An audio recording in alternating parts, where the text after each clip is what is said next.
Trash to Cash Podcast, episode 76. I'm Dave, the NC Picker, and with me, as always, is Carrie, Bags of Money, Kevin, the Commonwealth Picker. This is all wrong. Carrie is in the wrong. There we go. Kevin, the Commonwealth Picker, Carrie, American Arbitrage, and Chris Snot Froggy Flips over there. Hold my hand, Chris.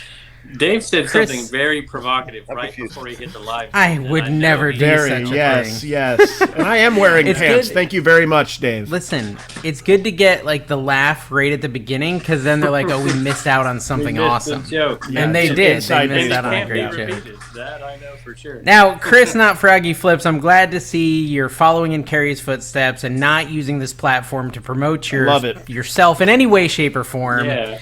I mean, I don't even know what you do. I mean, do you have a YouTube channel or something? You're just not Froggy Flips. That's all I know for sure. That's all people call me all the time. Really? Just not Froggy Flips. And I'm just like... Because of the beard and the look, you know. Yeah, but his is red because and neither of you can see. A soulless ginger. And I think he's like a foot shorter than me. I think I'm the tallest one on this podcast right now. How tall are you, Chris? How tall are you? 6'1" with shoes on. Yeah, I'm like huge. 6. I'm 6'1" with like 6-inch stilettos, which I do wear often. Believe it or not. Friday nights. Vegas, he's 6'1" on Friday nights. Yeah. Yep. No, okay. So, do you have like a channel or something? I do have a YouTube channel. I'm just not active on it because I stream like 18 hours a week on Whatnot. Yeah, really? Whatnot's hottest celebrity right now, dude. Interesting. Flip the world, TX. You're a fool. No, I mean that lovingly. I am a fool. But if people did want to find you on YouTube, I'm trying really hard to get you to say your channel name here. Just Instagram. Just Flip the World. Flip the World TX on Instagram and Flip the World TX on Whatnot and everything else. Because people get mad if we go a whole show, like an hour into a show, and never mention what people do, like or who they are. They get mad. So I'm trying to make sure that you know. Yeah, there was a lot of people on the Easy episode that just thought he was selling timeshares, and he wasn't. He is a full-time Amazon person, and he rehashes old YouTube videos. Yeah. Jeez. I made Goodwill when I was I'm joking. I like him. When I tried to do YouTube, I was pretty much only about how to survive the Goodwill bins, and then just show people the stuff that we were finding there. And then provocative, you know. Yeah, and then film dumpster fire videos. Foot finders. Exactly. Are you in Vegas? Me? No, Houston, Texas.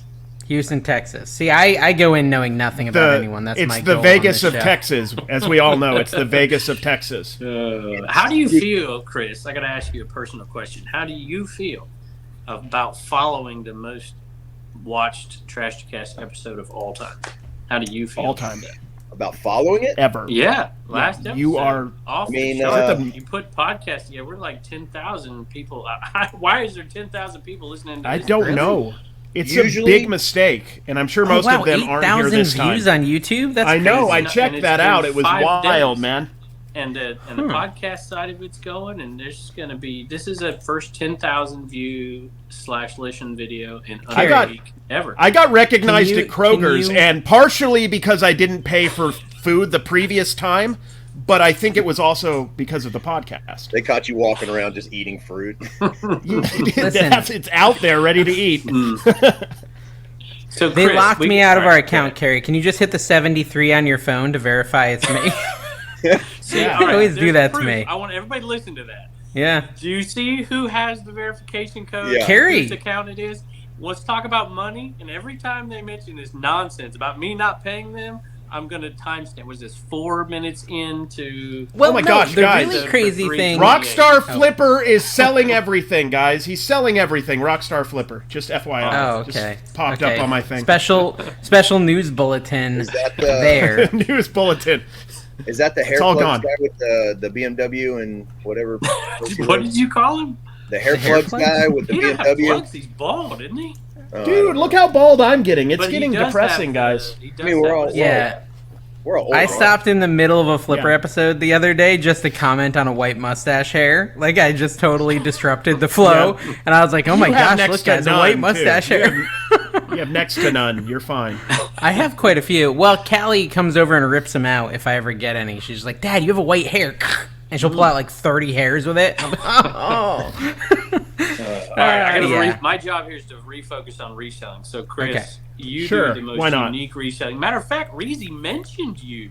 He mentioned you in the podcast 2 weeks ago. You hear that? Oh, yeah. He did. Shout out. He did. He's like, you know that Chris, that congratulations, Flip the World guy? I can't remember what he said, but he said something about the best hustle in the world or something like that. Well, okay, so you're the guy. You're the guy everyone's saying is doing Whatnots from the bins then? Yeah, live from the real, you know nothing. You don't know that? I know nothing. I've intentionally. I'm not on Whatnot all the time. I've heard of your YouTube channel, but I'm not on Whatnot. Maybe you should care about our guests / friends a little bit more. That's his. I think it's better because I can be like the viewer who's learning about him. I think it's good to have a different perspective. First claim to fame is being Harry Tornado's tattoo artist, which has got to be a gross job. Right, at the Flipcon. Okay, that was you. Actually, the 2021 reseller Instagram. Oh, that's right. Yeah. That was my first achievement. The Goodwill doesn't mind you doing this, like actually streaming. Do they know you're doing it? Oh yeah, they do. We most of the manager. In fact, I have a package over there. The manager. Well, there's multiple managers. They wear Flip the World shirts. Oh yeah. He was smart. He went out and got dirt on all of them. Like he did undercover work to see who they were sleeping with. I love it. And then said, hey, if you don't let me do this actually, he slept with them all. Then he didn't have to do any undercover work. They didn't want to give it up after that. Whatever Chris wanted after that. We've when I was actively, filming YouTube videos, basically every video was about Goodwill. We've kind of built a relationship in Houston. So they would Houston had 0 bin stores, and then all of a sudden we had 1, and then within a year we had 6. So now we have 6 bins locations. So as they kept opening locations, they would contact me and be like, hey, we're opening blah, blah, blah. Can you come do a grand opening video? So what a gig. That's awesome, man. Isn't it weird how it's different? Because Carrie's like a criminal when he goes into his. Yeah. Oh, yeah. If I pull out my phone, they knock it out, and then it's really Vegas is tough. That's funny because usually during our stream, people are like, this is crazy that you're able to do this. I get kicked out if I pull out my phone to look up sold comps, and I'm just like, I don't think anyone can in a business can tell you can't be on your phone, because what if you're taking an emergency call or anything like that. So I think that those kind of Goodwills, like in Florida for sure, because I know they got a lot of people that are crazy. So you're that student. I can see you're that student. When I was teaching high school, you'd be the one that pull out their phone and be like, oh, there's an emergency call here, when you're really everybody. Oh, I'd be like, oh, hey, I don't know if you know this, Mr. Professor Teacher Man, but school is a waste of time because Google has all the answers. Amen. Education is not fun anymore. You and Dave would have got along. You just met each other well. Well, we're not that young. First off, I was playing bowling on my calculator. I remember that was a big thing. You could play bowling on your calculator. I-85. Yes, Snake. I had the Nokia cell phone with the exchangeable face plates, and then I'd play Snake. That was the bomb. They didn't have cell phones. I also had a pager. They had the brick. They had the Zach Morris brick phone. Okay, so you're in the Goodwill, you're streaming for hours, you're buying things. Are you buying them and then auctioning them, or you're auctioning them before you even buy? No, so me and my wife, we get there at 8 right when they open. The goal is to each get a cart, and because they only allow 1 cart per person. And then I go through my rows. I only dig for like an hour, and then I go set up in the corner, and then she continues to dig. We go from 11 to 2:30. That's how long we stream. So she continues to dig while I'm live, and then the chat will tell us like, hey, if you find any Hawaiian dresses, and then she'll see the chat and she'll look for Hawaiian dresses, and we just sell what the people are asking for. I feel like Goodwill could just hire someone to do this on their own Whatnot account. You do think that. That's the thing that comes to your mind, but then you have to remember, okay, they also have that Goodwill website where they sell vintage stuff that's failing. They have the other shopgoodwill.com that's failing. Every venture outside of just having a thrift store or bins, Goodwill fails at. Because it's actually a great point. They don't. So do you do $1 starts, Chris? At the beginning of the show, I will. But mostly everybody kind of knows we start jeans at $3. We start shoes at $4, purses at $5. Just depends on what the item is. If we get raided by someone more famous, like Harry Tornado raids us, Harold Tornado. I'll start everything. I thought it was Horny Tornado. Horny Tornado. Well, okay. So I have a question. How many followers do you have on Whatnot? Right now, I think 5,700. Oh wow, he's better than you, Carrie. So Not that I'm counting. What is your expectation? 100, 200, 300 people in a live? We average. We consistently keep 80 or above for the entire 4-hour stream. Okay, so like 100. Wait a minute, I can go back. Yeah, that's cool. Dave changed the topic 3 times since the topic I wanted to talk about, which was your thing was boring. Let's go back. Well, yours was a little bit. You made the point, then you skipped it. How much? When you say it's a great point, you realize that's not very humble. When you say it's a great point, is that Goodwill fails at doing things that aren't Goodwill, and I think they should learn from that lesson. And I think they're both great points. If they were to hire Chris to do that, it would cost them. Chris not doing that. He's making way too much money, right? And so they're going to hire somebody who doesn't have that ability, doesn't have the personality. That's the other key thing about Whatnot is if you don't have like some kind of personality. Tattoos. You're gonna sell on eBay. So the tattoos. That's why Kevin's getting tatted up for Whatnot. Kevin and Chris are bonding on a level me and Dave don't understand. No, but this is. I have tattooed myself twice live on Whatnot. I tattooed usernames of people on Whatnot on my body live. I paid $125. Do you share like the needle though? Like everyone gets to use the same needle, like just recycling and such. Yeah, I have it all over here. It's the same needle for like the last 15 years. I just never cleaned it.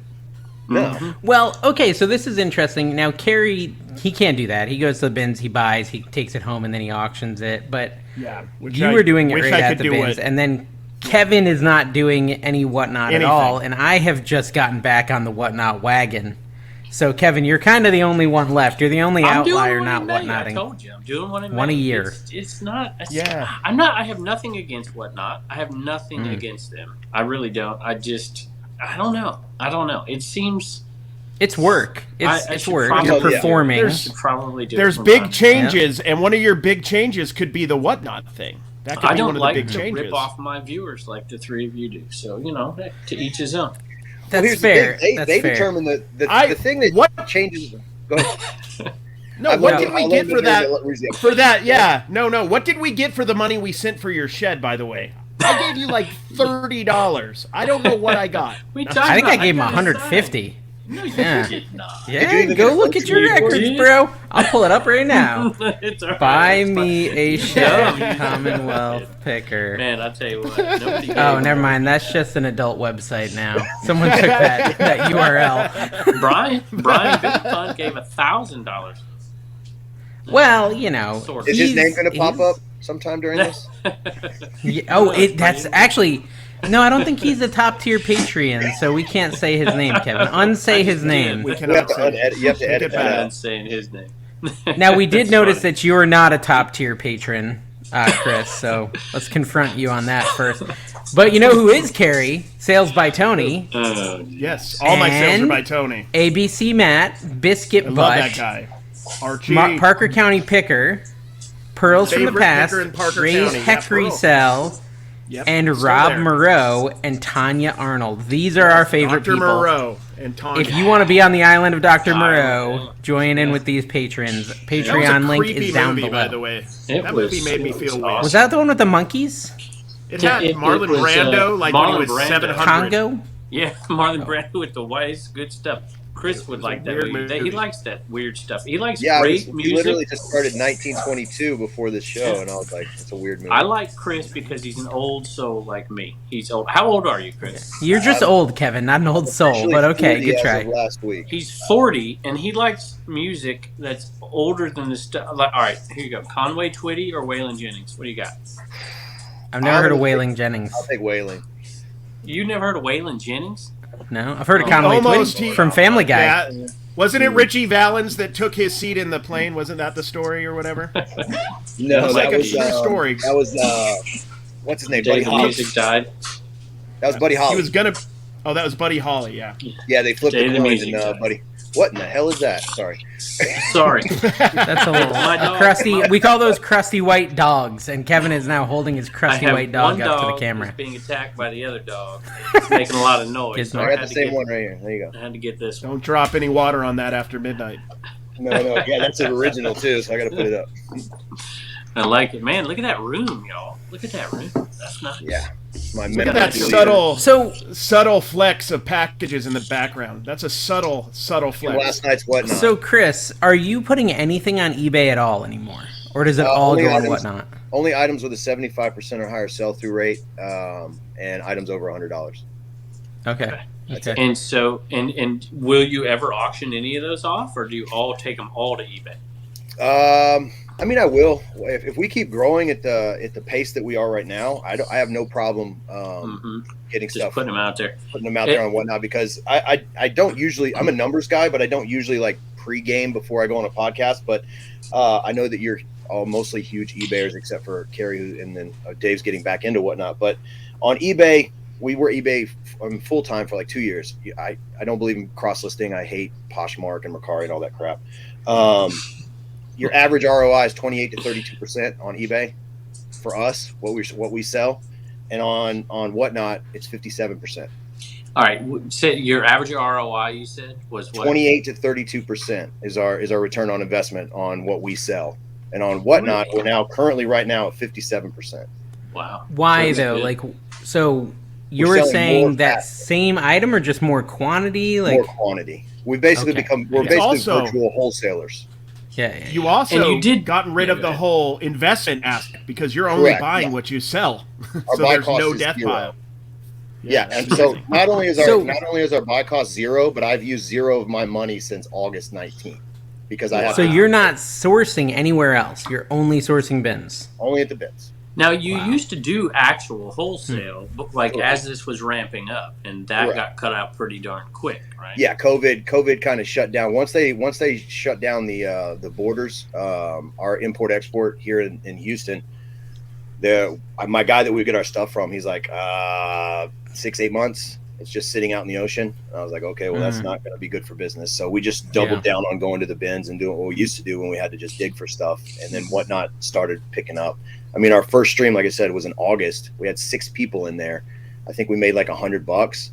But I kind of realized, like, okay, this could be something. So is it only clothing though, Chris? Or are you selling all types of stuff? Really, I won't go too big because shipping is kind of annoying on the larger items. But we'll sell purses, shoes, knickknacks, plush. Literally, your wife? Dawn found something really interesting at the bins this week. I wonder if you'd sell the thing Dawn found, Carrie. Oh yeah, it would fit in. Yeah, it would need a large package to fit. But yes, a large package. We need a lot of there need a lot of space for that. Yeah, you find the weirdest stuff at the bins. Does it have a suction cup on the bottom of it? It does. It did have a suction cup. Yeah. Strangely. I love Chris because he knew exactly what we were saying. Yeah, he's probably found 20 of them. I got one right here. Hold on. The Vegas bins are a magical place filled with all sorts of accoutrement. See, that's YouTube content, right? That's evergreen. Tell me about that. I wish I could have filmed that, but I couldn't. The thumbnail. So this weekend, I had like this dynamic shift in my sourcing mentally, and it was really interesting because I've made this commitment to only list stuff on eBay for $15+. It's not your $100+. It's $15 or more, which is, compared to $2, $3, $4, it's a pretty big change. $1.50 is where that's my sweet spot. I saw pictures of you buying DVDs. Well, hold on. I also, when I was outsourcing, I was sourcing for both Whatnot and eBay simultaneously, right? And I was like, okay, I'm going to do a DVD auction Monday. And I see some DVDs if I can get them for 50 cents. They were almost all sealed, brand new sealed Blu-rays. So you're doing the DVD auction to kind of clear out your old. I'm clearing out all those. That's kind of exactly. Well, okay, so no, you kind of just hit the nail on the head. That whole storage container probably will get Whatnotted. Every single thing in my shipping container, I will probably Whatnot. And my new yard sale fodder will be the stuff I try to list on eBay, and anything below 15 will also be Whatnot fodder.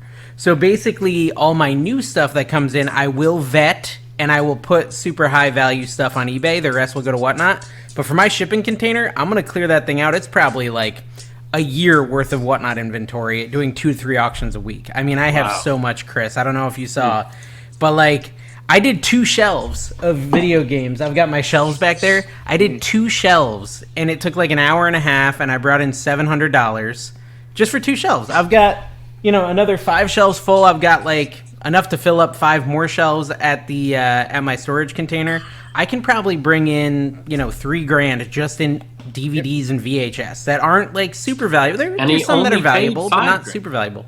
And that's most of the time for DVDs I play. Most of the time for DVDs I pay between 25 cents and 75 cents. Every now and then I'll pay $1 if it's like something I know is good, but usually I don't like to even pay $1. And so much of that inventory that's in that shipping container is, you know, 40 cent to $1, 20 cent plushes, and you know what I mean? Like, it's stuff I paid very little on, and if I get $1 a piece, I'm gonna make money on almost all of it. Maybe not $1, but $2 a piece, I'll be making money on everything.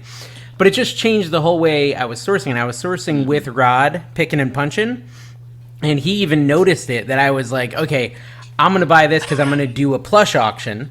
I'm going to buy this because I'm going to do a DVD auction. Oh, and I'm not going to buy this because I don't want to do an auction on that, and I know it's not worth $15, and I would just leave it behind. You're going to niche down, but he's not niched down here. What are you selling out of there predominantly, Chris? What are you selling?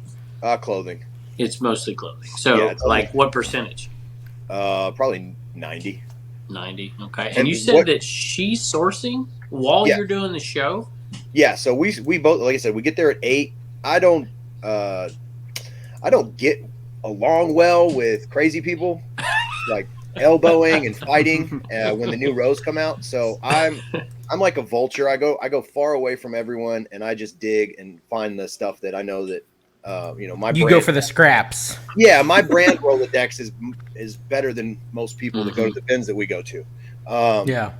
So I'm able to pick through the bones and carcasses and find stuff, while she'll get in there and just throw bows with people. How are you determining? How are you determining if something's a $100 item or not? Is she actually comping the things out? Or are you guessing? Are you like, dang, that's sweet, put it aside? How do you do that? So we've been looking stuff up long enough to where she'll comp it, but for the most part, we 100%. And this is a thing that I had to relearn myself when it came to Whatnot, is sell-through rate, brand. None of that matters on Whatnot. It comes down to, does somebody want it? And how much are they willing to pay for it? So we source stuff that we know we sell regularly, or we've sold regularly on eBay. And then the chat is I always call the chat our life's blood, because they're the ones giving us the money. They tell us what they want, and we go find it.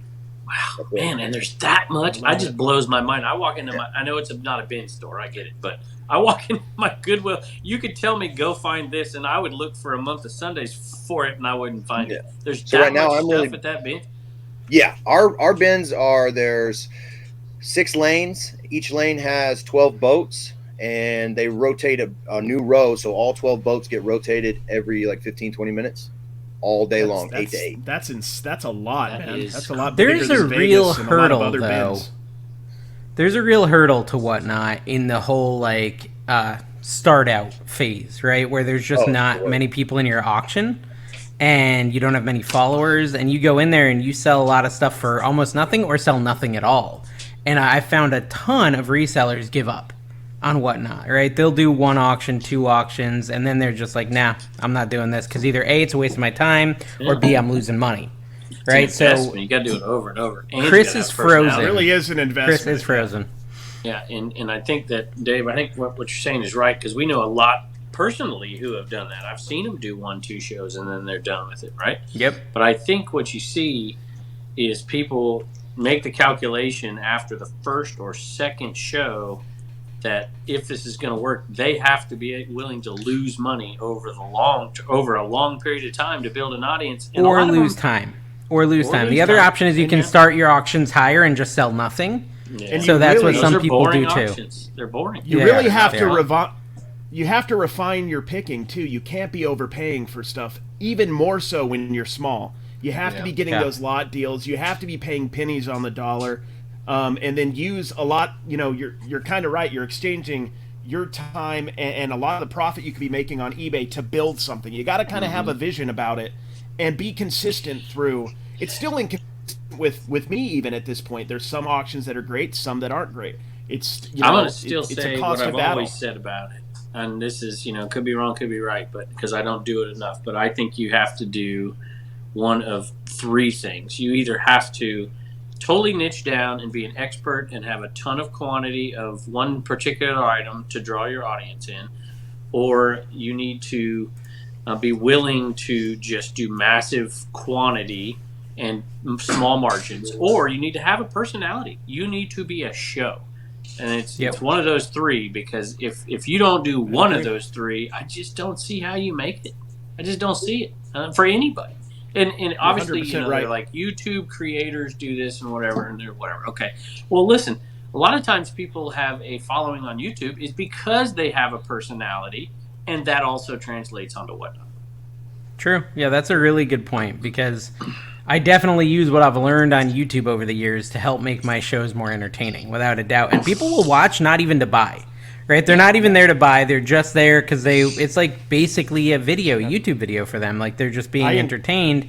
I encourage that. I want people coming into the auction to hang out like it's alive on YouTube. And if they bid, cool. If they don't, it doesn't really matter, because you're building, people start to know that you're on Whatnot a lot. They'll start coming in when they want to buy stuff, and then eventually you'll be able to cash out on that over time. Yeah. So what was your thought? Well, that's one of the things. Oh, there you are. Go ahead. I was gonna say, that's one of the things that we actually have on our stream is we'll have, like I said, 80 plus people, and there'll be like 20 people that are like, hey, just here to hang out, and I'm like, you're hanging out with me for 4 hours. So why? They must have a boring job. Social, man. I would rather I would rather stream live on Whatnot than do like a live stream on YouTube on a Sunday night like I used to do. I'd have like a reseller on wine podcast where I would just chop it up with people. I do the same thing now, but at the same time, I'm holding something up and actually selling it. So I still talk about eBay. I still talk about reselling, bolos. I talk about whatever, I'm a quote unquote unofficial comedian. So I roast people in the chat. I call them fat when I sell plus size clothing. Hey, people like abuse, man. People love it. They're just like, you are insane. I'm just like, no, I just don't have a filter, and I know what I want when it comes to engaging, and so now I have this like little cult following. And before I did my magic trick where my screen disappeared, you were talking about starting early on Whatnot. Yeah, it sucks. We had like 6 people, and what I did to try and grow the channel, because I knew my YouTube people weren't going to come over because I kind of stopped doing YouTube, was I would go into other people that were larger than me's Whatnot streams, and I would just be active in the chat.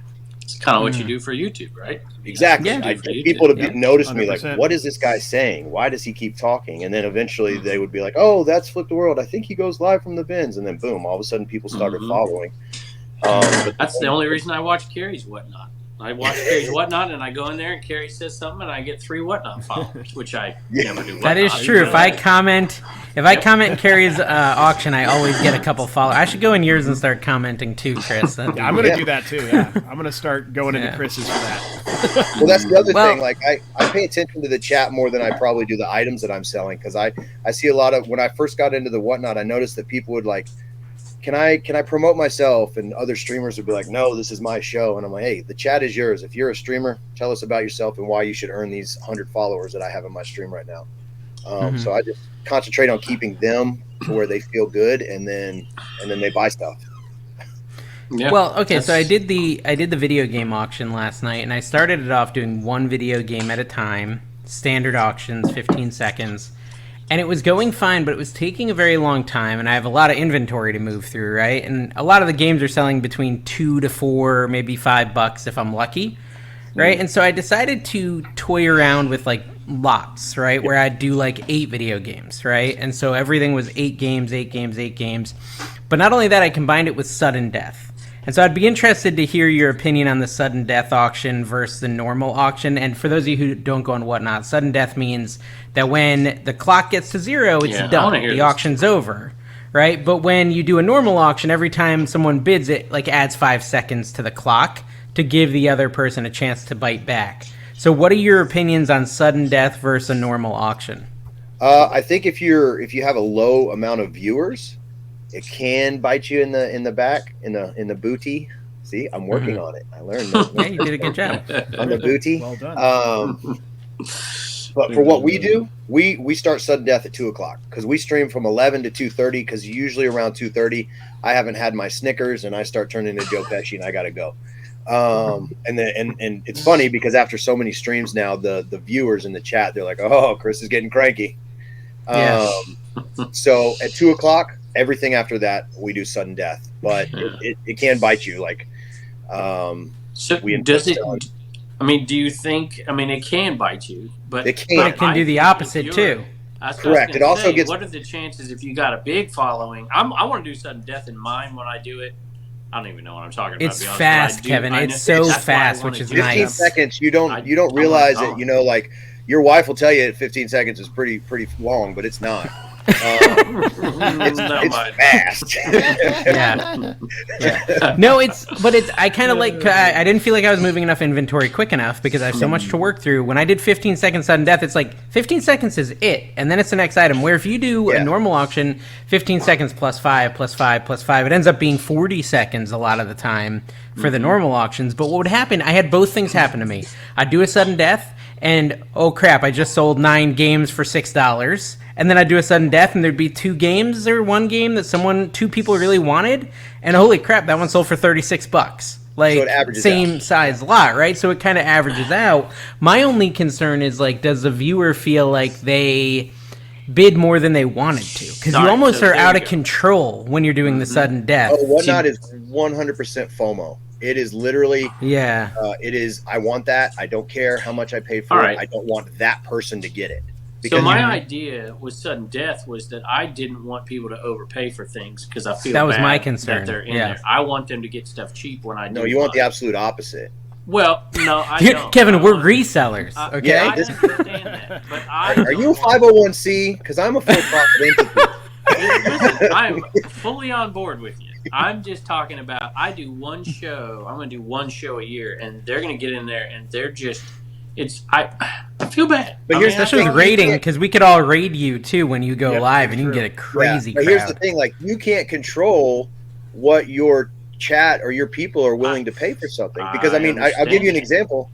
Harry Tornado will sell a Squishmallow plush for $47, and people give him a lot of crap for it. But he's not the one; they're the ones bidding it up. Yeah.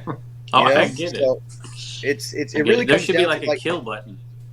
Well, Carrie, you've done it. You spent too much money on an item on Harold's show. Did you feel regret for buying that?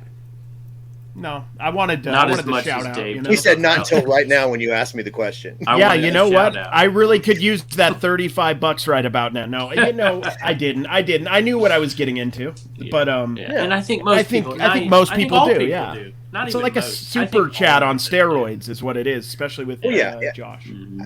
Kevin, I think your problem is you've been reselling so long, you know, like, oh, well, if I put this, I'll use something that I sell. If I put this pair of Levi's on Whatnot, and I know they're only going to sell for like $19 on eBay, and if 2 people start getting into a bid war and it's at $46, in my brain, I'm like, you guys are idiots. That's $20 on eBay. But at the same time, it's like, I can't control it. I'm just like, hey, thank you. Right. But that's how every auction is, though. No, every auction is like that. Something that might be worth $50 goes for $6, and something that's worth $6 goes for $25. But another thing, there's a lot of factors and a lot of nuance to it. And another aspect you're probably not looking at is Whatnot was created similar to Twitch, where on Twitch you can actually, let's say I just enjoy you as a streamer, I can just send you money for nothing. Yep. You're not sending me anything. So if somebody bids up something that we all know the value is less than what they paid for it, that's just a way of them saying, hey, I support your channel.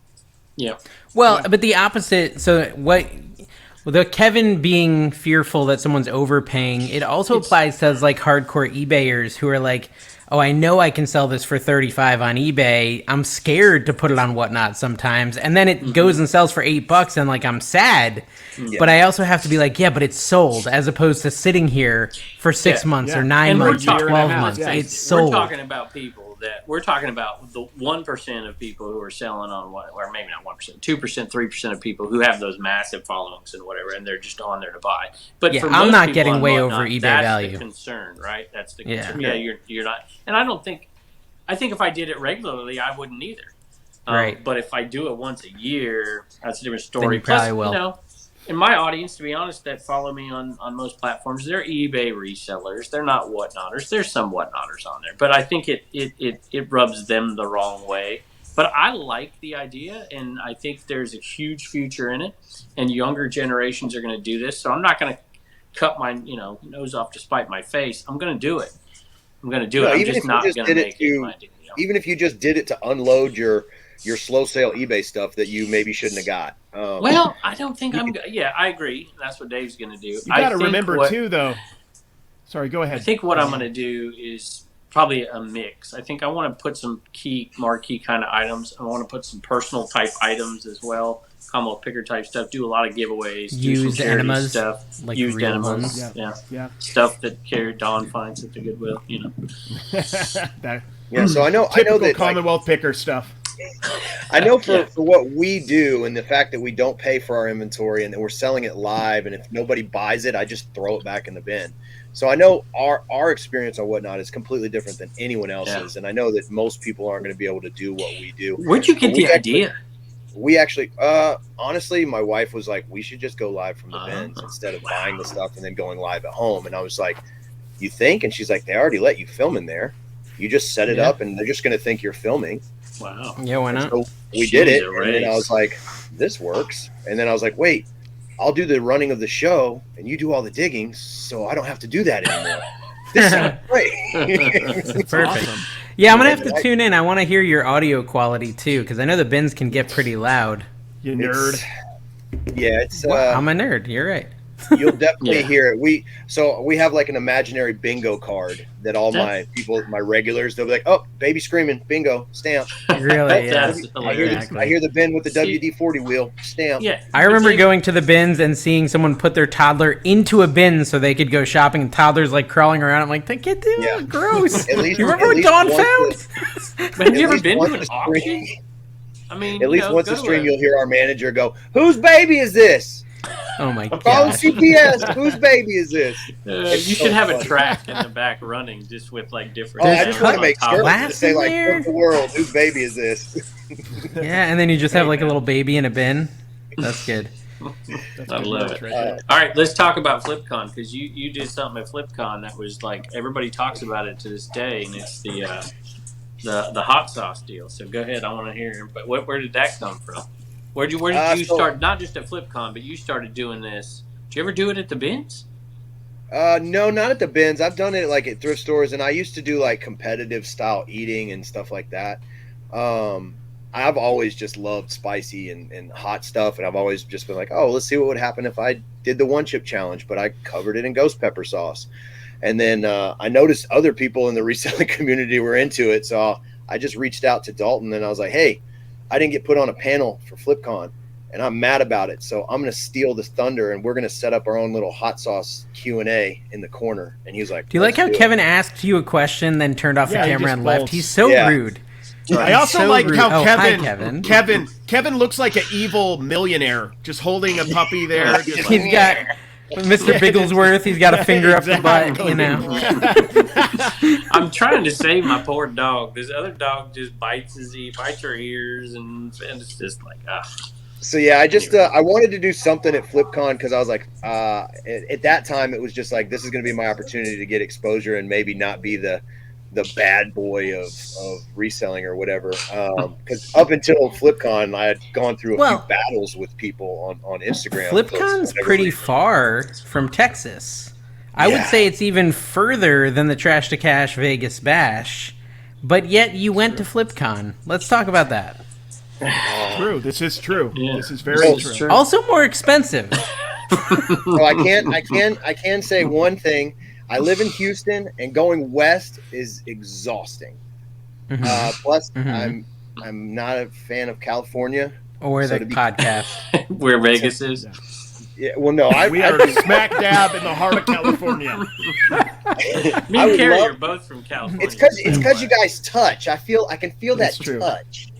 Exactly. No, I just I go where the money is, and there wasn't any money coming my way from Trash to Cash, and I got offered a little bit. That's why Reezy didn't come. That's fair. And now also, Reezy didn't come because of the money, that's for sure. But you have In-N-Out in Texas now, so there's no reason to go any further west. They got one at the entrance of my neighborhood, and I have been boycotting it ever since. I've been burning Whataburger W's. Oh, you're a Whataburger guy. Whataburger is legit better. You're talking, dude.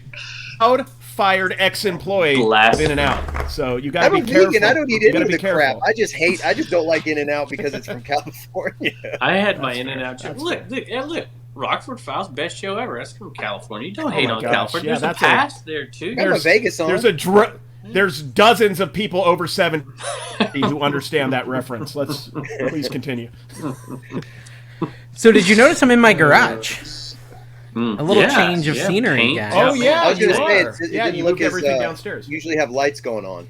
Yeah, it's just I'm just sitting in my garage. I've been working in my garage later this week, and I like it. It makes me happy. A lot of people were douchey in the comments, saying they didn't think my paint job was good or they didn't like what I'm doing. But at the end of the day, it makes me happy. When I walk out here, I'm like, hey, this is bringing me joy, and I think that's all that really matters, right? Yep. I'm pretty sure you also do illegal fight clubs in that garage now that it's just all gray. I do. It highlights blood. I'm just saying, first rule. Yeah, well, that's true. You can't mention it. My bad. That is true. You're not supposed to talk about it. You're too old for it. Don't worry about it. Fight Club. Shut up. But at this point, and people keep telling me, they're like, Dave, I can't wait for you to finish your garage. And I'm like, I'm done. This is it. What? That's all I'm doing. I'm not really sure what you're waiting for. Yeah. I'm sure, Dave, through this whole process, you would have received quite a bit of different types of criticism. Okay, so what was the one that you heard or the one that stood out that you want to Well, I mean, the biggest, the two things I heard the most. The thing I heard the absolute most is, Dave, you're not allowed to source. You can't source anymore. You have way too much stuff. Your death pile's too big. It's ridiculous. You're a hoarder. That sort of stuff was the most common. And they which I just realize, poo-pooed. Yeah, of course. You make videos, dude. I have to make videos, so I need to go sourcing.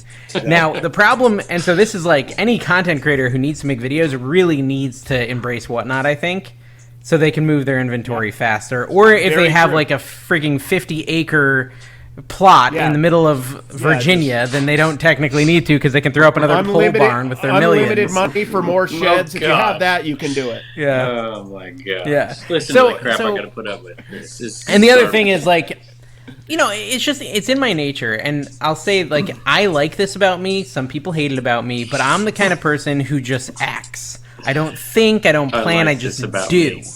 I just do crap. I'll just get some paint and I'll paint. Dave quotes. We get Dave. Man's got to do. I like this about me. I like this about me. And everyone else over analyzes and thinks, and they get analysis paralysis and they do nothing, and they see no results because they've done nothing. For me, I just do everything. Half of it fails, but half of it doesn't. And it ends up working out. And so that's me with the paint. I didn't take a long time to cover things. I just sprayed paint everywhere, got it all over the floor, and I don't freaking care. It's you read my life memoir. Oh, yeah? Are you the same way? Yeah, Dave. This is how I taught. Dude, I threw everything at the wall until something sticks. My everyday quote in life is excuse me, try not to burp on your show. Can't remember it. Faint heart never won fairly. Please embrace it. Embrace it. Fortune favors. Ask for forgiveness, never for permission. There you go. Yeah. That's a good one. That's I'm not the way talking about when courting a partner, people. I just got to put a disclaimer there. But there's a lot of people who don't. And listen, there is nothing wrong with you if you do it the opposite way. And the stuff you do is going to be better, probably, because you're thinking about it, you're planning it, and when you do act, you're acting probably in a better fashion, you're doing something more high quality, things like that. My dad's like that, right? And when he does a project, he does a really good job. It takes him 4 times the time it takes me, but it ends up being 10% better. For me, it's I don't really care about that extra 10%. I'm okay with it not being perfect, but just done. You have to focus on your strength, what you're good at. Yeah. This is the quote here from Dave from last week. Matt D put a comment on there. He says, Dave, quote, my videos are a rambling stream of consciousness. Also, Dave, it's all about cohesiveness. Yeah. Well, that's because my consciousness is cohesive. Rambling? Dave I have a cohesive consciousness. Dave is exactly the same in real life that he is in the videos when he's talking to everybody. He's stream of consciousness. What you just said, I like this. Sorry, Carrie. Go ahead. No, it's okay. Go ahead. No, please. I like the I like the idea of what Dave just said for eBay listings. I don't think it's all that important to have every single thing correct and everything. No. Get the dang listing up there. And listing is more important than perfect listings. Go back and fix it if you need to, but get it up there and get it done. So that's kind of what I was trolling. I don't know if you guys saw the undisputed champion of eBay going around Instagram today with Osborne to Thrift with his $10,500 sale. Everybody's like, "Holy crap, you're the king, you're the best!" And I just got in the comments, and I was like, "I love you're a dog. I love the item up against the back of your door photos and your half-written title. Like, if it's something that people want, it doesn't have to be perfect. Yeah, and that's not to say don't do it the right. There's, if you're doing certain certain clothes, I mean, there's just, and you got to know your audience as well. But if you're selling something like that, who's your audience? If you're selling tools, if you're saying, who's your audience, right? Is it some, someone with money that just wants to know it's going to work? Exactly. He paid $6,000 for that, by the way, guys. He paid $6,000 for that. That's like a different world that I'm living in.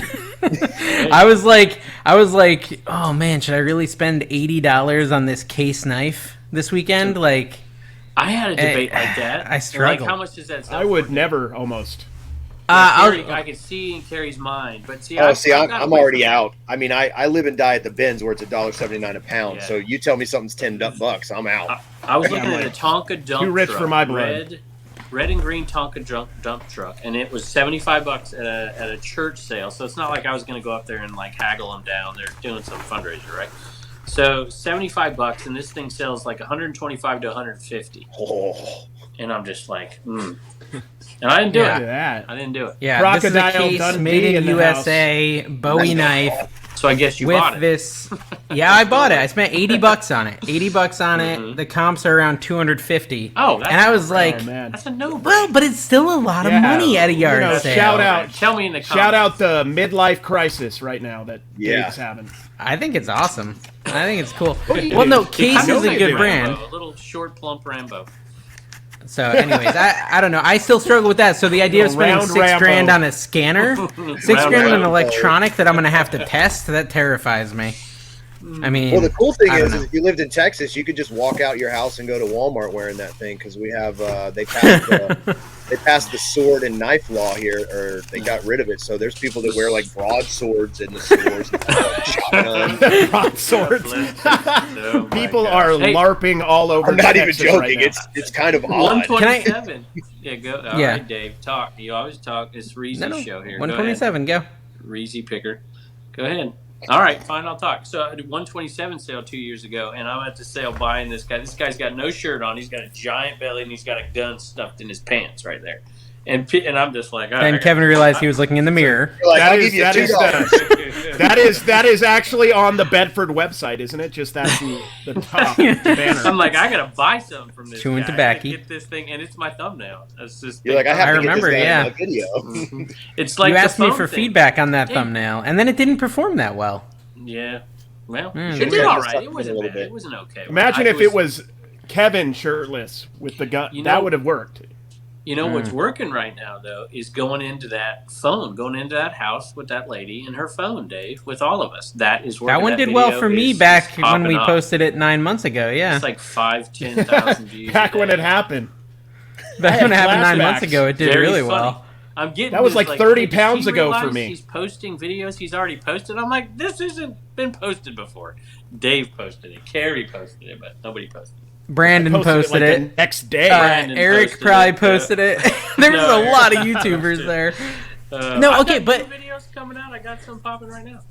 I am telling you, I challenge you guys who are listening, who are viewing, like, set a number in your head and say, hey, I don't want to source anything that sells for less than X today, and just see how you source. It's really interesting what it does mentally. Like, it started off weird, but by the end of the day, I was like, holy crap, I got a lot of really good items today because I wasn't spending as much time on the stuff that I know will sell, but for like $10 or $5, I was just skipping that. And I was like having to try to find more valuable items. That's what Uncle Steve Picker does. You know, I go out with him and he's like, why are you buying that, dude? I'm like, because it costs $1 and I'm selling it for $15. What do you mean, why am I buying it? He's like, he won't buy it. If he can't make $50 off it, he ain't buying it. But he's in a different environment than I am, too. Not that I couldn't do that here. But I think there's an appeal to what I do to more people as well. And what would a Commonwealth Picker be without picking up an ashtray for this? Come on. That's true. Yeah. That's true. Well, and you can pick that up. And free shipping, I'm not doing it. 99 and so free I shipping, know that's too far. what happened was when I started off the day, I was like, oh, here's like a bunch of Disney Seven Dwarves plush, all with the tag. And I'm like, how much is it? She's like, $2 a piece. And normally I'd be like, yeah, let me do it. Because they're all brand new with tag, and I could lot them up, or I could put them on, eBay and sell them eventually for like $8 to $10 a piece. But I was just like, no, I'm not doing it. And Rod, Picking and Punching, was there with me. He's like, what are you doing not buying that? You would always buy that. And so he buys it. And like, as the day progresses, I'm like, and you can lot it together is what he said. But I was also like, by the end of the day, I was like, oh, if I went back to that first sale, I would have bought it, and I would have put it in my plush Whatnot auction, right? Like, I wasn't yet figuring out I can buy for Whatnot or I think eBay. Your Whatnot thing is going to be your excuse, Dave. It's going to be your excuse. I can see in certain categories. In certain categories, yeah. Okay. In DVD, plush, and hats, yes, I will keep buying stuff that's under $15 in those categories because I do good on Whatnot with them. Especially with you two who get a lot more views on your garage sale videos, there's a lot of opportunity for a Plushtopia or a Mount Plushmore Whatnot auction. You have a you literally plan your auction around the release of your video, right? And then you send everybody there. They're using that sweet $15 free credit, which you guys go on my channel and get if you like. I do have that link, and it's available to everyone. Everyone who's new. Yes. I would use it. Chris, go. We cut you off like 10 times. After Carrie, Chris is talking We're being next. rude now. We're go like ahead, Carrie. Reezy together. Since when was this not a rude podcast? There's his Whatnot QR code. He's holding up his Whatnot QR code. I love it. See? You can click the link, or you can just scan that real quick.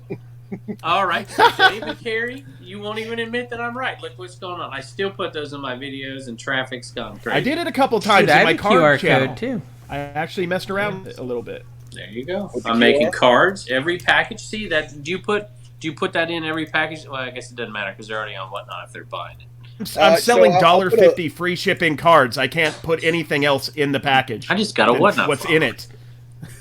I'll put it. You're welcome. I'll put the link if they want to be a seller. Okay. Look at that! Big brain moves right there. Yeah, we made about $1,000 off of that so far. Wow, that's really good. That's good. I like it. So, do you still hate Ryan Roots? No. There was never hate. It was just. I'm just teasing. No, it's fine. I want to clear the air on this. But tactful as always. Ryan was on. He was a good guest. I enjoyed that show very much. By the way, I like Ryan. Yeah, and Reezy and everyone. I love them all. We mended our bond. We're good. So I had those shirts, Kevin. You saw me auction them off on Whatnot that I bought from Rally Roots. They did all right. Yeah, he did. They did all right, but then I got a message from the buyer who bought 2 of them, right? Oh, no. And his message was interesting, and I'm wondering if Chris has had messages like this, but it surprised me because when you're doing a Whatnot auction, you're holding up the item and showing it off, yes? Correct. Isn't that kind of part of Whatnot? You're holding it up. So, I mean, do you get a lot of complaints about condition after you do this, Chris? Because this was a complaint about condition. Said, got my shirts today. I'm not happy with my purchase. Maybe not your fault, but if I knew they were in bad shape, I would have passed. Lesson learned. I said, and he said, love watching your channel, right? And he did a bunch of angry emojis. So but he did angry emojis. Pretty good. I'm angry, but I love you. And then so I said I did show the shirts during the auction. Like I just said that to him. I said I showed the shirts during the auction. That does sound a lot like that sounds on brand though, because they can't stop, they can't quit you, but they're also disappointed in you. But they're ticked off. That sounds on brand to me. Did you sell your dad's shirt? No, I said I showed the shirts during the auction, and he said, I know, but I went back to look at it and see if you mentioned anything about it being ragged, and no, you didn't mention it. I really like your show, but I won't be buying from you again. So I don't know. Did they sell for high dollar? Oh yeah, like $50 plus, $50 to $75. It's buyer's remorse, honestly. That's what I thought too. But another thing that I absolutely 1,000,000% love about Whatnot is all bids are binding. If you can't, like, if somebody requests that they want to cancel something, like, oh, hey, I decided I didn't want it, you just hit reject. I don't even think about it. I just hit reject. Whatnot automatically blocks them from rating you. Wow. And they're gone. Oh, wow. And you move on about your life. Well, and at the end of the day, payments too. The shirts he bought, he could sell for more on eBay, right, Kevin? Like those shirts were selling for less than eBay value. Yes, I think he could, but it is what it is. Maybe he's not an eBay reseller. You never know. But I would say this: though, what will you do anything different if you do a vintage shirt that's $100 shirt again? I mean, aren't you going to do now? I be like, showed him check this thing out. I mean, maybe I'll point it out audibly instead of just showing it. Yeah. Yeah, I think, and so that's why that feedback is. Well, I think you're right that it is buyer's remorse. I think it is something that, I mean, I do it on eBay all the time. I'll list something and I'll get feedback. I'm like, yeah, I probably should have done that. And it's like not a big issue this time, but next time I might do it. Yeah. And eBay is great for that because you can take 8 bazillion pictures now if you wanted to. Okay, so what do you do? What do you do, Chris, if something arrives broken on Whatnot? Because people message me on Instagram and say, "Hey, this arrived broken," and I've just been PayPaling them their money back. What do you normally do? We haven't had that issue yet, where anything arrived broken, because it's mostly clothes. And like, if I sell anything like glass, I'm gonna usually they buy more things, so I just bundle it and pack it really nice. But we have had a few instances where someone bought something, and like I said, they got it and had dry rot or something like that. And what I do is I just look at the analytics, and if they're in my top 10 most spender, I'll just send them their money back. How do you find that? That's in the Whatnot website? If you go to your dashboard on Whatnot, and just right below seller dashboard, it'll say seller analytics. And if you scroll down, it'll show you who your top 10 money sellers are and how many items they've spent. And you can change the data frame. So I cater our shows around those 10 people because they're there and they're spending money. Wow, so I just did our numbers. I just did our numbers today. Now I know we have a full week left of March, and we are actually going to go live from the bins 5 days this week because we're about to head to Disney. So we're going to kill ourselves. We only go 3 times a week because I like time more than money. So I like having 4 days off to just be a 40-year-old kid. Well, he's my number 2. This guy who complained is my number 2 because he bought such expensive shirts. So maybe, you just that's all he's ever bought. Yeah, I just got back into it. Oh yeah. So no, so it's not relevant yet. Right. Once you get like a month under your belt, you'll see who your regulars are. 2 questions. Are you worried about imitators? Like no, I already have some. I already have one at my actual store on the same day. At your store. Do you punch him and stuff and like kick him and pants him? No, so I'm not. I've never been the type in reselling. Oh yeah, I remember the worst time was when someone pantsed me in 7th grade in front of the girl I had a crush on, and everything came down. The shorts and underwear right in her face. Like she was sitting, I was standing. It was a nightmare. I would have gone right into George Costanza. Therapy. I was just in the pool. For Dave. You think it was a nightmare for her. Just think about it. Okay, go on. Currently counseling to handle that at this point. Your imitator. We're talking about your imitator. Oh yeah, we do actually have. There's only on Whatnot. There's only 2 people that I've ever seen go live from the bins. One was a lady, and it was horrible. No offense to her, but she put her phone just in the cart, and she would walk around the store while digging and just talking to people, and then hold stuff up. And it was just the quality was bad. It just wasn't properly done. I don't think she does it anymore. And then the other guy, he goes live from our bins, usually on the days we don't stream. Okay. But I don't, and I've said this even before Whatnot. Free country, man. Yeah, I've never, in reselling, I've never been the type to feel like, I can't tell people what I'm doing because there's, I got to keep it for myself. There's so much. It's like YouTube. I mean, there's enough for everyone. And I know that we could be at the store at the same time, which we will be tomorrow because we both have a stream starting at 11. He does his corner. I'm in my corner. I know that we're going to find better stuff. They ring the bell. Yeah, I know we're going to find better stuff. No offense to him. I know who my partner is. Yeah. How big of a part of the show is she? Not just behind the scenes, but nothing at all. Like she literally hands it to you. Not even. She has no desire to be on camera ever. Yeah. Okay, that's what I thought. Let's get her on. Come on. Bring her out. People were like, because in the Buy It Now, what we started doing in the Buy It Now and Whatnot is we'll have like Buy Stacy. That's my wife's name. Buy Stacy a drink, and it's a way to activate discount shipping. Because the first purchase you make, you pay full price, and then everything after that, you get 45 to 50. So we always just put that. Buy Stacy a drink for doing all the hard work. How much? And how much is that? $2 plus, and we put it at 0 to 1 ounce. So it's the actual cheapest shipping on. And what we do is we send a signed card, and then we put candy in an envelope. And people they'll buy 10 to 15 of them every time. I've been doing stickers. Yeah, I've been doing stickers too. I did, but right now, since we're going to Disney, I've been putting pictures of our 3-year-old in her little princess outfit, and I'm like, help Riley meet the princess Disney encounter. Which are you driving or flying? Driving to this Disney, the Disney near me. Yeah, I would never. Of course, you wouldn't go to California. You wouldn't go to California. I would never. I would never make anyone any entire plane suffer that many children. There's a bins in Orlando, I think, too. They don't allow filming. Oh, God. And there's a guy there that I do have beef with, but he's not a YouTuber or anything like that. I have bacon with a few guys. No beef. He started something with Dalton when Dalton tried to film in there, and I butted into it. You don't let anybody put Dalton in a corner ever. Well, hey, Dalton. Speaking of shoe trees. Dalton's too pretty. You didn't. Hey, okay. So here's the deal. We have to mention this, Carrie. We did any questions over in the Patreon, and we got quite a few interesting ones. And the first one, can I stop you for a second? Okay, let's talk about Dalton. It's an hour in. No, supplyhut.com. Okay. Oh yeah. Trash. Shill away. Number, not shill. You signed the contract. Don't give me this. Dang, contract. There's no contract involved. Trash. 2 cash. Oh, I can't do 2. The number 2 cash. 5% off. Number 2, guys. Who does number 2 work for? Supply Hut. Get all of your boxes, your bubble wrap, packing paper. Seriously, we appreciate the support. Get the discount. We love it. Speaking of huts, did you see that Pizza Hut brought back the miniature Final Four basketballs? No. Oh, did they? Yeah, that's good for a limited time. There you go. Congratulations. Bolo alert. That's the Bolo of the week. Sold. Their Pizza Hut is flirting with relevancy again. That's good to hear.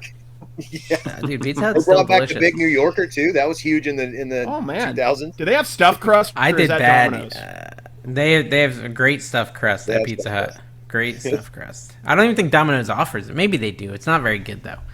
Okay, so Susquehanna Picker said we need Kevin to attend the Phillies meetup. He does know Pennsylvania is also a Commonwealth. LOL. So what is this Phillies meetup, Kevin? So Brian is has offered to bring me and my family and I think some other people. He's got a nice little. Who's the meetup with? With the people in the Patreon. Oh, so you could have been invited to this if you had been a Patreon member viewer. Think about that. Yes. Go on, Kevin. Free tickets. Free to go to a Phillies free tickets Angels to a Phillies game. So yeah. Me and Turner, if we can come, I'm not committing to anything, but if we can come, me and Turner will go up there and watch, Mike Trout and Shohei Ohtani beat the Phillies. It'll be fun. Las Vegas with our Patreon. Las Vegas' own Bryce Harper.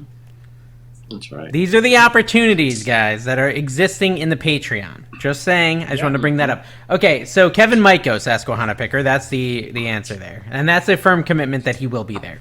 Guaranteed. We both put our guarantee on that. In all seriousness, has a concert in Charlotte. Dude, do you know? Okay, so this just reminded me of something. But in all seriousness, after 12 years, I still struggle when you come across a one-of-a-kind item or rare in which you can't find any comps whatsoever. How do you make up a price, or do you run an auction style to see what the fair market value is? That's a great question. So, want me to start? I ask Rod picking and punching, and he tells me that my Game Boy Advance case is worth $700. Yeah, the one that I was saying might be worth like $4. Yeah, you told me. You guys said it too. He said $700 is what I need to list it for. So just an empty case. What I did with the Petty shirt. With the Petty shirt, I went out and found the closest comps I could find, which aren't Richard Petty, and they're not from the 70s. They're from the late 80s and 90s for an actual pit crew shirt. And they were like a couple $100, maybe $3 at the most. And then, you just ask yourself, all right, Richard Petty, the king, for goodness sake, from 1977. And you bump that value up to say $500, and then I'm like, okay. I tell myself, whatever I think it's worth, I'm going to add 200 more on top, 300 more on top, and if it doesn't sell, I can always bring it down. I put it up for $700. Sold like that. I should have bumped it. There is something to be said from doing this for years too. I don't even know if I can put my finger on it. But if you do something for a long time, you start to have, I don't even know if I can explain it, but you start to have a gut instinct on certain things, especially if it's within a niche you're familiar with. If I found a pretty rare baseball card, I mean, you'd be able to find information on it. But, I would feel pretty comfortable putting a price on it, just winging it. based on experience. Honestly, ask people. Yeah. You asked Rod.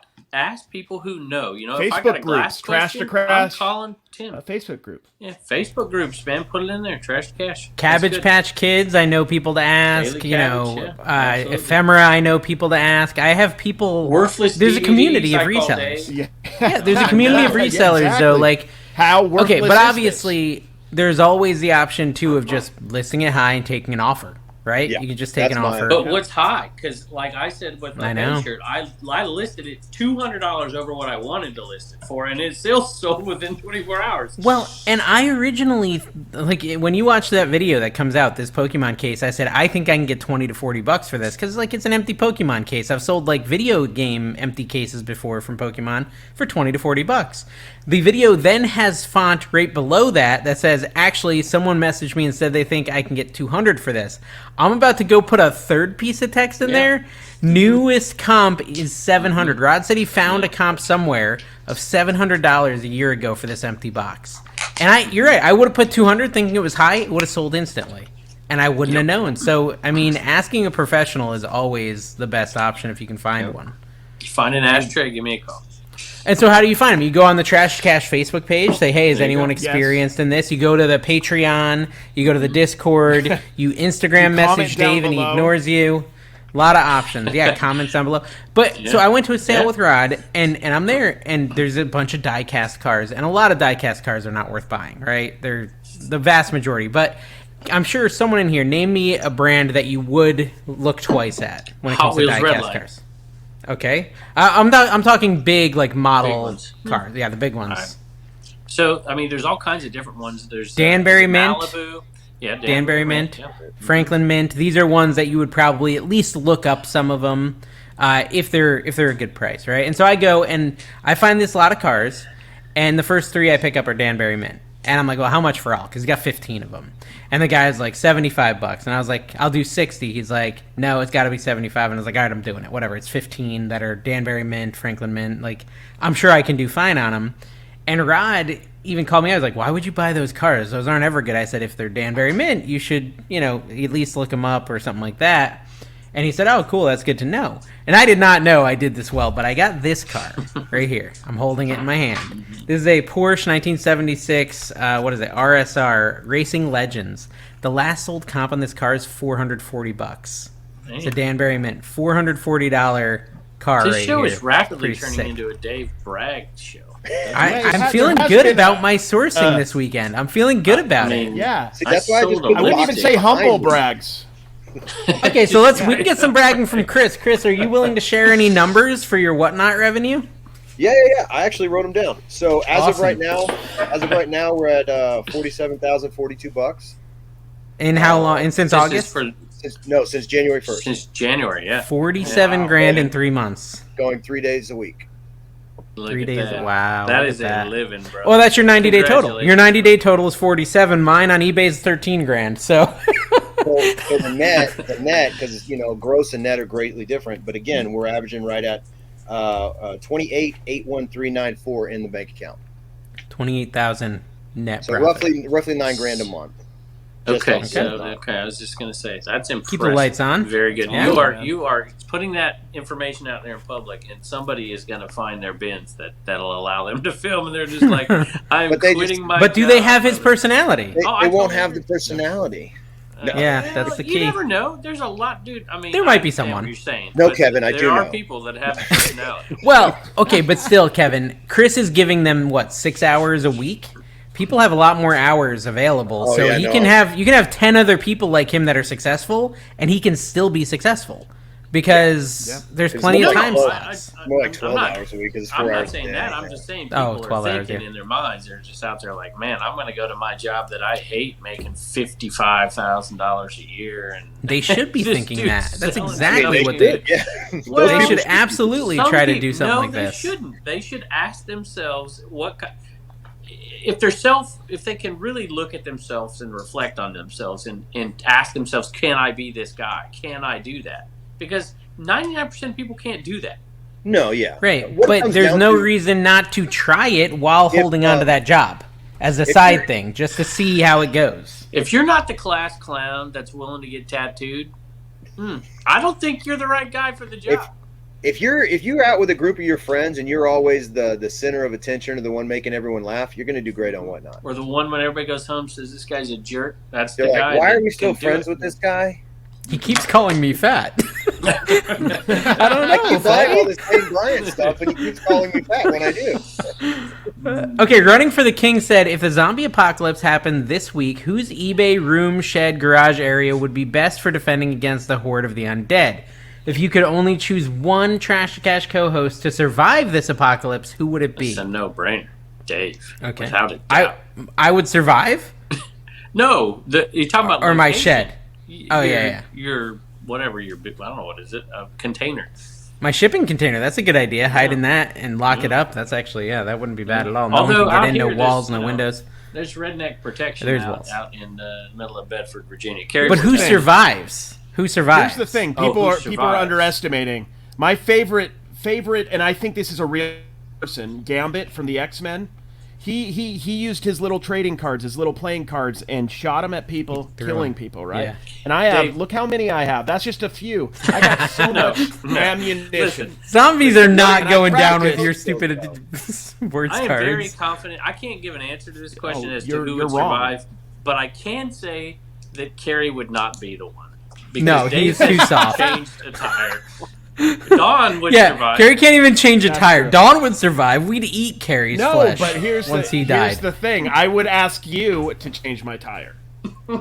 Dave, can you kill that zombie for me? You're just going to let me die? You're going to let me die? You're one of your dear friends? Really? Well, in any scary movie or zombie movie, the person to make love first dies, so it'd probably be Kevin who died first. Because he's out there just making love. Yes. You never get a call into him. He's always busy. Well, you always have that. You always have that one person that wakes up in like the hospital or something, and is like, "What happened?" Yep. That would be Carrie. Days later style. Sleeps in. Yeah. That's true. I would sleep through it. Be totally fine. Apocalypse. You just wake up and be like, "What's going on?" But the problem is, Chris, he would wake up a zombie. He would literally just never even realize it happened. He's like, "Oh crap, I'm a zombie now." I would take my chances with somebody like Chris that actually knows who Waylon Jennings is. I would not survive with somebody who. But I have a really big case knife that I can fight off the zombies. That is true. So there's that. Yeah. I have been stockpiling. He can protect you with his midlife crisis. Dude, you know you're a whatnotter when you have a giant stack of priority boxes behind you, like Chris has right now. Yeah. I've got the same thing over here. or you could be like me and have a giant stack of Walmart boxes because I refuse to use the free priority boxes. Dude, I ordered them on the last show, Carrie. I got them on Tuesday. I'm such an idiot. Walmart. I'm what they call not smart. Yeah, I was about to you say, should not. You should be buying them from Supply Hut first of all. I know that. It's cheaper. I feel attacked, and I love it. No, dude, those boxes, I ordered number 7s. I got 3 bags of number 7s, 75 number 7s in 2 days from the post office for free. I'm doing it after this show. Check back next I did it week. During the show. Well, I'd like to give Chris my attention, okay? It's called manners. Okay. Phil said, I like Phil's comment in the Patreon. He said, I think we should take some time to lift up Dave. Mm-hmm. Yeah. Mm-hmm. Oh yeah. Some pity. He seems like he could use some positive affirmations and accolades. It's been a rough couple weeks for Davy Bear. He called me Davy Bear. So go ahead. Let's lift me up. Chris's audience doesn't call him anything like that. They're a little afraid. I'm not lifting you. What are you talking about? Your videos are going crazy. People are watching crash burn. They love to watch a train wreck. Yeah. Crash build and reburn. Crash burn. Yeah. It's beautiful. It's a beautiful thing. I think like 25,000 people watched that. Dave's getting a lot done. I'm proud of you, Dave. You're not gonna maintain it or keep it up, but I'm proud that you're doing it at this moment. Dude, a lot of people in the comments are just like, Dave, you're making me feel bad because of how much you got done in such a short period of time. I feel so bad watching your videos. I'm like, what did you do? I barely even moved. Moved this whole week. No, I moved. I'm playing. Okay, the Garden State Picker. What continuous shifts or habit changes have you made in sourcing, if any, while sales seem to be dipping off also poop? I don't really understand a lot of his comments. He wants us to mention poop as usual. I haven't think the punctuation's wrong. I don't have any plans to change sourcing. Yeah, no, I just whatever the chat tells me they want. And we already talked about it. We already talked about your change in sourcing. You're just doing the bins and selling it right at the bins, right? What do you like? Do you think that? How long do you think this is going to go on? Do you think this is like a 15-year deal? You think it's a 10-year deal? You think it's a 5-year deal? What do you think? I don't see Whatnot slowing down at all. Especially now that they just keep bringing more and more celebrities and actors and all kinds of horrible people into it to auction off things. Right now, the Whatnot community, I always put the word community in quotes because the reseller community is great. The Whatnot community is still very pure. Everybody's actually really trying to help and motivate and all that good stuff. And I know it'll only be a few years before it goes off the rails like everything else. But as far as longevity and what we're doing, we already have a backup plan if the bins decide one day, hey, you can't do this here anymore. We've already got things in place to continue to still do it the same way, just in the parking lot or at the house. The only thing that would change, have your if you're in the parking lot, she's in there sourcing and literally bringing it out to your back. Yeah, so that dynamic would change. What would happen is instead of going live at 11, we would actually probably source until 11 and then just check out and then go out and run the show starting at like 11:30. And see, I've thought a lot about that in Vegas, doing the show from the parking lot. I would have to buy this stuff, but what he means by thought is Nashville Flippers. You just said it. We thought about it. We put things in motion to make sure that we're still selling out every show. Currently inside the bins, we rarely throw stuff back because what happens is if we source it and it's not something that, like, let's say the chat has been asking for, it's just something that we would pick up to sell on eBay. If it doesn't sell, I just put it to the side. And at the end of the show, I just create a listing for a leftover lot and I literally sell everything like a reseller box. There you go, Carrie. That's what you do. That's how you solve it. You just do a lot of all the stuff that doesn't go. Honestly, I'm super intrigued by the idea of like going out with a cart and just selling the whole cart in the parking lot, and then putting it in my bags and then packing them up at home. Yeah. Our last show, our leftover lot, it's always the last thing we do at the show before we go. Our leftover lot sold for $138, and it was like 22 pieces of clothing. Are you typing each item in individually, like no boundaries, jeans, shorts? Like how much detail are you putting for when you go ship it at home? No pictures and very minimum input because I want people to stick around in the chat and be like, well, it says Led Zeppelin shirt size extra large, but it doesn't say if it's vintage. It doesn't say if it's a reprint. It doesn't say if it's white. Well, I'm saying when you get home, though, and you ended up running 3 Led Zeppelin shirts, how do you know which one was which? Oh, well, if I have multiples, then I would put something in the title, but I don't do any pictures. It's just title. Really quick. There's also... I don't spell very well. Me and Don do this a lot because I've been trying like pop-up auctions without any information on what the stuff is to see if it would make a difference, to see if that, randomness would be intriguing to people. When we sell something, I'm holding it up and Don's taking a screenshot. It has the person's name, the item, and then she just goes through the screenshots. Oh, really? The other thing is now... And it just says item 1, item 2, item 3. Whatnot actually records, and you can go back and watch past shows. You can go back and watch your shows too. Yeah, you can go back and watch it and find out what you saw. But I have one of those brains where if I'm touching it, I'm holding it, I entered it, I get to touch it again when I go home. I know exactly what the item is. So you are the bins has no returns at the bins. Then you're inputting Led Zeppelin shirt, at 10 or 11 before the auction starts. Is that how you're doing it? Yeah. So I start inputting at 9:30, and I get as much as I can done. And then go live at 11, and then she continues to source throughout the show and then just puts everything in front of the camera in a pile. And then once I've run out of everything that we got entered at 11, I'll be like, all right, guys, everything that I had entered is done. So now she's going to start handing me stuff, and I'm going to manually enter it one at a time. And while you're having to look at my face, looking all confused, typing stuff, double tap the screen. Because once you send those Whatnot hearts into the world, Whatnot will keep throwing people to your stream. It's like, oh, everybody loves this stream. Let's send some people to it.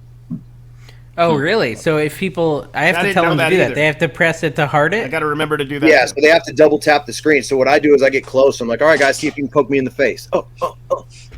Nice. I'm going to do that, but I'm going to show my belly button and be like, give me the Doughboy. Woo-hoo, Pillsbury. Well, I have the jaws open mouth, and my belly button is the center of tattoo. So if they did that, they'd be like sticking their hand in the shark's mouth. All right, so here's a really good question. We are from Ray's Heck Resell. We are planning our 127 trip, Highway 127 trip. Is there going to be a Trash to Cash Barbecue Bash 2.0? I don't believe so. You don't think so? No. Why is that? Well, you tell me. I can tell you it's Dave's fault. It's kind of my fault. A stupid job. It's kind of my fault. Chris knows what it's like. Chris, would you do me a favor? And we'll get back to the question. Will you tell Dave to quit his job? Oh, dude.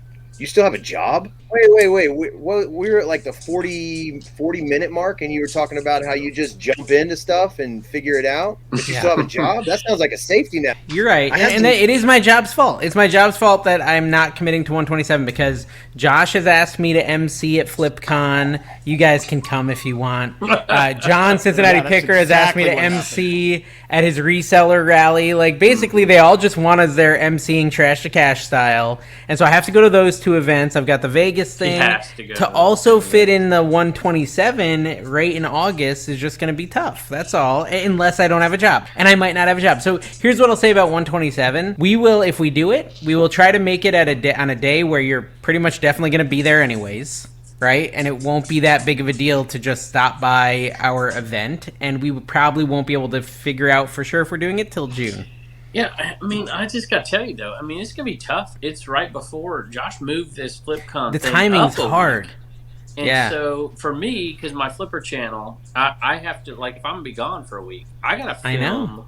I know. I film 4 or 5 episodes in a week, so I do it one every day, which means I'm selling, maybe 10 things a day instead of 14 or something. Kevin, you don't need to have sales in a Flipper video. You need to believe me on this. That's true. You really don't. Just do a vlog. You'll get just as many views, and people will love it. Would. They would love that to see. Yeah, they'd love to see more of the break the fourth wall. Talk to them. Be like, hey, this time we're doing. It's still reselling content. I'm going to a 100-mile yard sale. Hey, look, we stopped here for dinner. This is like the behind the scenes. Film on the road? Have you ever seen me do that? No. It's not. I think it only would for work, your though. feet finder. It's not me. Yeah. I mean, I understand, Dave. You got a different personality than I have. It's different. Yeah. You like to have everything planned out. I think it would actually work. I'm actually planning on doing this. I'd like to do an interview, and I would like to do one episode while I'm in Vegas with y'all. Would like to be different than I've done before. So whether that's just like quick questions to different people who are there and compile them together, or maybe an interview with Art or something. Dave, on the stripper pole. Whatever. Yeah, that's fair. We got that. Okay, anyway, so we can't commit to the 127 thing. Essentially, we can't commit to the 127 thing because of timing. Kevin, maybe you're like the lord of long yard sales. Can you find one that's better timed, like in July or something? Early July or my goal is mid-June? To do a different sale. Matter of fact, I want to do the one that they went up to SSK and Jimmy went up to last year. When's that one? Looked like a really good one. It's the week after, but that's the week of Flipcon. Yeah, we need to find one that's not in August, ideally. Yeah. So, or I come down there and visit you, Dave. You got room? Can you put me up in your garage? Can we talk about that for a minute? Because I'm starting to feel like a little bit affronted. Is that the word? Affronted? I don't know what the word is. Because Rod told me you're having him up to your cabin to do some special interviews. You've had a special interview with Carrie. You've had a special interview with Dawn. You have never asked me to come to the cabin. It's because I have no specific skill. That's why, right? It's like, why would I invite Dave up? Every interview I've ever done, just go back. Like, you could do a how to be bad at reselling, and I could be the guy. Either an expertise or full-time reselling. So why don't you do part-time reseller? Sounds like interesting content. Dave, how do you do your day job while blah, blah, blah? That actually does. I mean, MD Picker, she was there and she did toys, and she's not full-time now, and she never really was making full-time income, but she had more modern toys and she knew a little bit, and we did that. But everybody else I've ever done is full-time reselling. It's because I don't consider myself want to be interviewed as an expert in anything. You do. I can tell it's bitterness, but that's all right. Listen, I will ask you right now. When you come up here, Dave, we'll do an interview in the cabin. Okay. Well, to be fair, I literally am the one person in our group that told Josh Harold Tornado, please don't put me on a panel. So I don't want to be a specialist or an expert at anything. Right. Because you're not, right? Because I'm not. Yeah, it was hilarious that they put me up there. Unless it's like content. or I could totally do a content thing. How to manage 6 jobs. Time management. Yeah. Did you ever watch In Living Color growing up? Did you ever watch that? And they had the Jamaican people. I didn't grow up in the 50s, Kevin. That was you. They had I got 5 jobs a month. Like that guy, that's you, Dave. Yeah. That's what I feel like. Homie doesn't play that, and we know. That's right. That's good. He doesn't play that. Chris, what did you do? What was your job? Did you have 3 degrees? No, actually, I owned and operated the #1 pest control company in Southwest Houston. Okay, but it was yours. It was mine. Okay, so you just never gonna work for anybody. Well, no, I've worked for people. I actually. But you don't want to. No, hell no. You can't look like this and work for anybody. No, so when I didn't have hand tattoos or neck tattoos when I was doing the pest control because you could just wear long sleeves. I got my hands and my neck to force myself to go full-time reselling because I was like, well, now you're unhireable.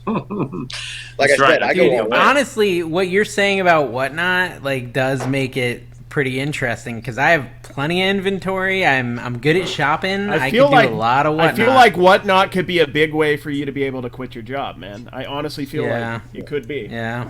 Do you enjoy what you do?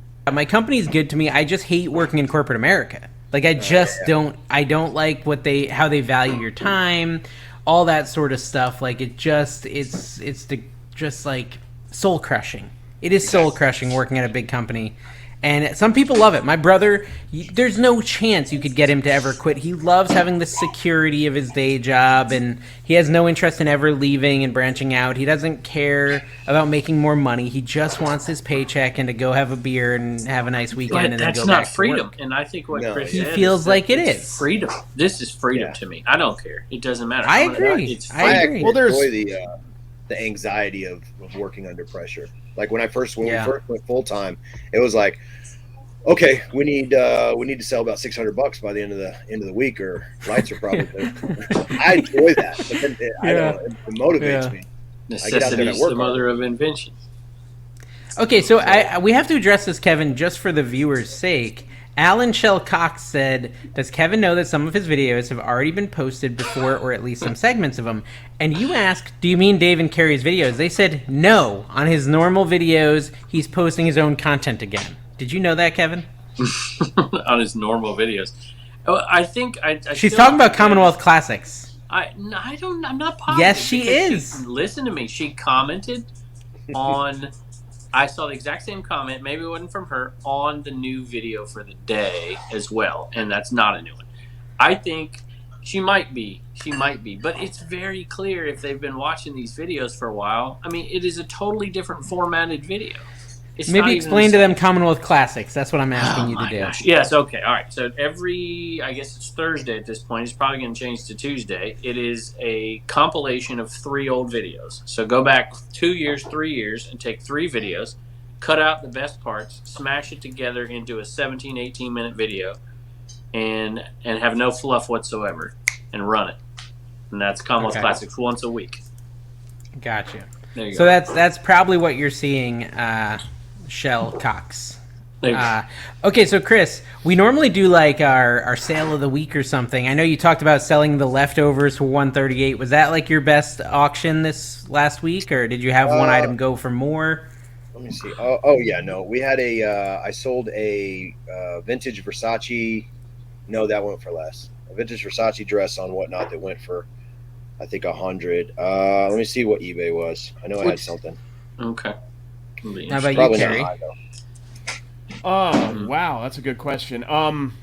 We ask it every week, so. Well, I'm just saying, I sell a lot of sports cards. And we actually had so we've been doing something different with our auction. On Thursday, I've been collabing with my friends here in Vegas, and we're doing the spinning wheel.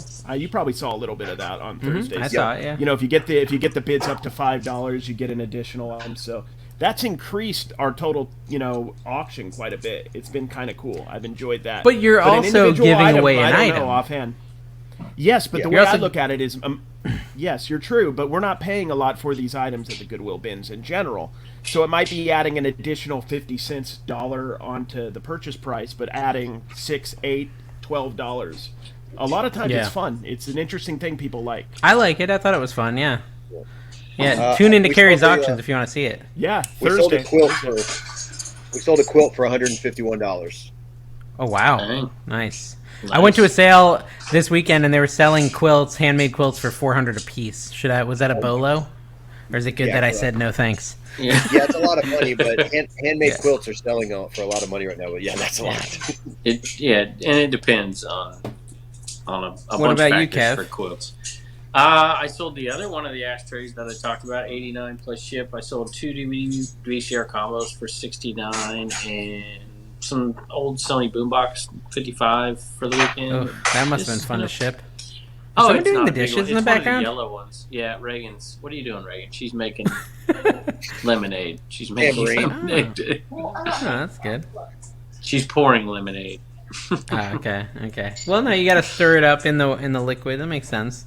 I have not sold much this week. I did sell a Nintendo Switch today, Nintendo Switch Lite, that I had been meaning to list for a year. I finally listed it and sold it for $115. So there's that. I have so much stuff that's worth like a lot of money that is just sitting in that shipping container right now. It hurt my soul to put it all out there, but now all this is what I've done, and I'll talk about it in my Flipper video. Is I've got one, like, my normal shelves are all empty, except I've got one shelf that's got some listed stuff. I've got 40 listings now instead of 2,400. That's where I'm at. I went from 40 to 2,400, or 2,400 to 40. And then I've got one shelf for unlisted. It's 2 shelves, and that's the max unlisted I'm going to allow in here. And then I've got a shelf for Whatnot. So when I go and I look and I say, oh, this isn't worth 15, it goes on the Whatnot shelf, and I just throw it in my next auction. So I had done that with a bunch of tour books, like Billy Joel and Elton John tour books. And all the ones that were over 15, I listed, or I'd lot up 3 Journey tour books to get it to $20, right? Mm-hmm. And I'd put those on eBay. But the ones that I only had one and they were only worth $10, $12, I did just a big lot on Whatnot, Chris, of 15 of them, and I sold all 15 for $28. Yeah. And I would have gotten more on eBay, but they're gone. They're in a package. They're going out today, and it's all good. I screwed up on the shipping because I had everything as 3 ounces, and that ended up being 14 pounds. So I'm definitely probably going to have to pay the difference. But Whatnot doesn't do media mail, does it? Oh, yeah, they do now. Yeah, it's Whatnot. Yeah, as long as you're under the book category or something, they do have. I media was not. mail. I was in the video game category. Can I change it to media mail?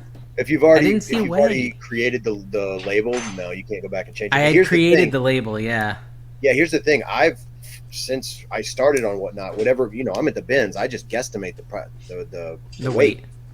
If I put it's 3 pounds and I smack the label on it and it weighs 6 pounds, I've never been charged back for the weight. That's the Shadjuth method. Which is what I do too, but forget it. But I've heard some people say, and tell us in the comments, guys. I've heard people say that Whatnot does get you on the back end at some point. You may just not notice it, like they're taking it out. I don't know if that's true. The post office would have to do it. It would be the post office would charge Whatnot, right? Their account. Correct. And Whatnot so far has made those adjustments gratis. I'm sure if you're too egregious and too frequent, then it's going to be a problem. But if you do it once every couple of auctions and it's just a mistake, they probably just ignore it. And again, probably by Tuesday we'll have hit 10,000 items sold on Whatnot this year. Wow. This year, so in 3 months, 10,000 items. Yeah. So that's nice. Whatnot is, we're part of the Whatnot stream team and stuff like that, and they've given us money to do giveaway shows. So I am trying to build up a relationship with Whatnot as being one of the only people that does this weird thing that we do that seemingly no one else can do. What is your Whatnot? Is it Flip Space the Space World? No, it's hard to find people on Whatnot. Flip the World sometimes. TX. Just smashed it all together. TX. Okay. Yeah, Flip the we had World to put TX. TX. Someone went in there and stole and it didn't. When I search for it on Whatnot, it says no results. I hate Whatnot search. It's probably got to be capital F. Is it capital F? No. It should all be under case. Are you looking under shows or streams or products or? I just typed it in the top right of Whatnot. Yeah, but you gotta. Whatever. We'll put a link to his Whatnot in the comments. You send me a link, Chris. Yeah, send me a link and I'll put it in the description. Go check him out on Instagram and y'all can. Sweet. He can contact you. Whatever. So one of my favorite Instagrams by far. I love Chris's Instagram. I really do. I've always enjoyed your Instagram. Why don't you marry? Hey, can we talk about? Is this this is a known thing? Am I the only one that noticed that Carrie's verified on Instagram? Mm-hmm. Paid for it. Did you pay for it? Like, how did you get the blue check mark? How long have you had that? 3 days. I'm verified on Facebook too. I'm a very big deal on Facebook. Holy crap! Not everybody's able to get it yet. A lot of people can though, and I bet both of you guys, all three of you guys can. I bet. How did you find? Oh, you literally did pay for it. Yeah, I literally did pay for it. It's $15. Oh, I thought you just were like, he saw Rakin profit, but not my. Yeah, I did see Rakin do it. You're right. And then, but my card account can't do it. My card account is not able to, but my Facebook and my Instagram. So I think there is still some level you have. Did you do it separate? I don't know what it is. Facebook, though. Instagram. Yeah. Mm-hmm. And where did you see it? Did it pop up and say you could do it, or did it's you under search it out? It's under settings, and then it's on the list Meta verified. And it's so just started to pop up the last week. Stop getting these scammers. Do you think it's now I can separate myself from the scanners, or scammers, sorry. The scanners was correct, yeah. Is that really? I mean, I don't know what the benefit of having the blue check is. I don't either. Not for $30 a month. Explain. Because it's like 3 degrees. I submitted all my vain. News articles, write-ups about me, because they were like, if you can supply stuff to show that you are whatever. Yeah. So I submitted all these news articles that people now I can comment on whatever, and people are gonna go, who's this fancy fellow with the weird They're like, name? oh, that a-hole's verified. Yeah, right. Mm-hmm. I mean, I'm like way less impressed now that I know you paid for it. Yeah. But if you still can't pay for it, I want to be able to pay. I don't even think I can do it. So not everyone can pay for it. Not everybody can pay it's for moderately it. Not every impressive. account. Yeah. Not every account, but I think I'm pretty sure of you guys, literally. I know Sonny had it available to him, and I think he only has a couple thousand on Insta. So. Yeah, but he's got nice hair. He does have nice hair. It's has, kind of annoying. Yeah. Mm-hmm. This has been the show, guys. Kevin, any topics on your little list of topics? Because if not, we're going to close this sucker out. Yeah, actually, really quick. So, big congrats to Cameron, Gravity Goods. Please don't call me Cam. It's like Reezy. Don't call him stuff, 1,000 subs after 3 years on YouTube. Congrats. Resale King's growing like crazy. And no Roman anytime picker. I don't watch Gone to the Wind all day long. That's it. Okay. Hey. Carrie, anything else? Chris, anything else you want to say before we let you go? Good channel. Spyhead.com. Never heard of it. Code trash2 cash. I'm going to miss you guys until next week. Be safe. Vegas all right, guys. Up. Buy tickets. Yeah. Vegas, crap. Yeah, we should mention that, guys. Yeah, we've sold 2 tickets. Every one of you who buys tickets helps us lose a little less money on the event. This is true. So yeah, make sure you buy a ticket. Okay, thanks for watching. Bye bye.